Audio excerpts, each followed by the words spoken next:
Now, it's interesting, the Breslov-Bellick study, when they first did the study of 6,900 people and it was over a 9-year period, they found that 7 to 9 hours is the best sleep. But when they extended it on to 15 years, they found actually 8 to 10 hours was the best. But the American Heart Association says at least 7 to 9. In June of 2022, they added sleep as one of the issues of heart health. If you have good sleep, you're going to have better heart health. If you don't have 7 hours of sleep, you're more prone to a heart attack, a stroke, and high blood pressure. And actually said if you get, I believe it's more than 2 days a week of less than 7 hours sleep, you significantly increase your risk of a heart attack, a stroke, and hypertension. Did you know that hypertension could be a cause of your high blood pressure? Your lack of sleep can be a cause of your hypertension. Well, it actually can. So what do they recommend? Most adults need 7 to 9 hours of sleep each night. Okay, what about children? This is the American Heart Association. Ages 5 and younger, including naps, need 10 to 16 hours of sleep. Ages 6 to 12, 12 hours of sleep. Ages 13 to 18, 8 to 10 hours of sleep. Adequate sleep promotes healing, improves brain function, and reduces risk of chronic diseases.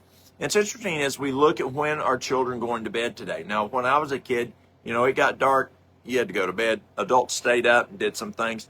But we're seeing children today, parents telling me, children staying up and parents telling me, Walt, I can't get to sleep because my kids are still awake. Well, you're the parent, put them to sleep.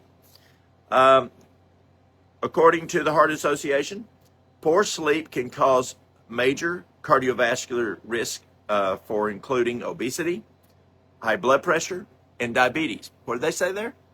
Poor sleep, getting less than that, 7 hours of sleep a night for an adult, poor sleep can cause major cardiovascular disease, risk factors including obesity. Now here we had the Sleep Foundation saying it can cause weight issues. Now the Heart Association is saying lack of sleep can cause an issue with having adequate weight. And people tell me, well, I just can't lose weight. Well, yes, we look at nutrition. Yes, we look at exercise. But are you getting your sleep? That could be an issue that causes it where you cannot lose weight as you're looking for. So including obesity, high blood pressure, and diabetes. And as we look at high blood pressure, they've told us that less than 7 hours of sleep, 2 or more days a week can cause high blood pressure. But how does it cause diabetes? Remember when we talked about diabetes, we talked about 3 components that can cause the insulin receptor not to work well. Well, the third component was inflammation. And what's a major cause of inflammation? Sleep deprivation. So you actually can get diabetes from sleep deprivation. It's pretty interesting, isn't it? Insufficient or irregular sleep can negatively influence diet. Now, it's interesting when the longer we stay up, the brain goes, oh, I need more fuel. So as we want to reduce those calories by going to bed earlier, that makes it easier so we're not eating as much fuel, those calories. So it can influence diet, stress, and other lifestyle factors that can raise the risk of cardiovascular disease.